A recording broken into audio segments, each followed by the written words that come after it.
Welcome to day 12 of the 14-day Buddhist plan for the COVID-19 pandemic. I'm Alan Pito. So day 12, we're going to cover something called the Bodhisattva Path. So bodhisattvas in Buddhism are in both traditions. In the Theravada tradition and also the Mahayana, we have the past lives of the Buddha tales, right?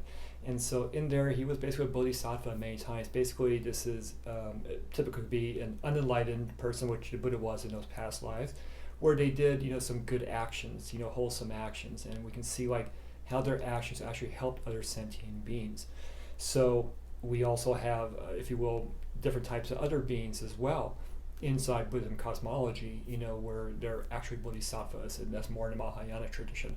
So when we're talking about the Bodhisattva Path, this is something in the Mahayana tradition that anybody can, actually be part of and make your way up to actually being a Buddha many, many, many eons in the future, but anyone can actually achieve that. Anyone can be a bodhisattva.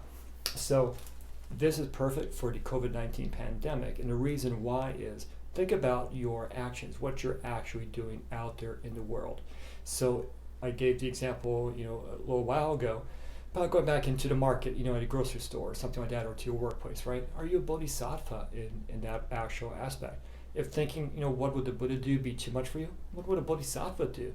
So a bodhisattva, as the Buddha showed us in his past lives, was not a truly, remarkable, person in each life, but the actions, the thoughts, the intention that, he expressed in each of those lives that was recorded in these tales, that shows us that anybody can be a bodhisattva. Everyone has this nature for having compassion to liberate all beings from suffering.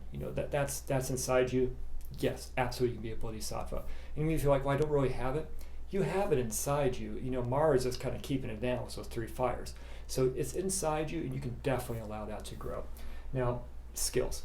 So it's interesting, basically, with the Buddha's past lives. He had different profession skills, different beings, if you will, but it was different ways that it actually helped other sentient beings.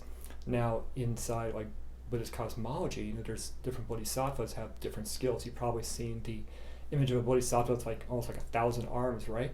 Because they have different ways to help all different beings in whatever circumstances. Or there's different bodhisattvas that may be able to speak to people in ways that they understand. So if you think about it this way, you have a skill or skills that can actually help other people.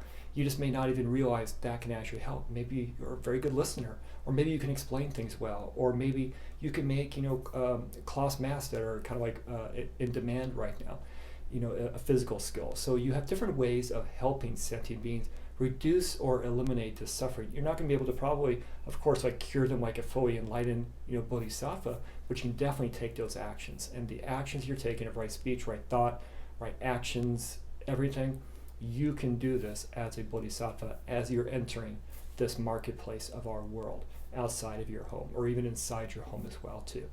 Yes, this can absolutely be challenging. It can be overwhelming, but yes, you can do that. And definitely think about that as you kind of navigate all of these different situations you may be encountering during this time. So you're doing great. We'll see you back here tomorrow. Thank you.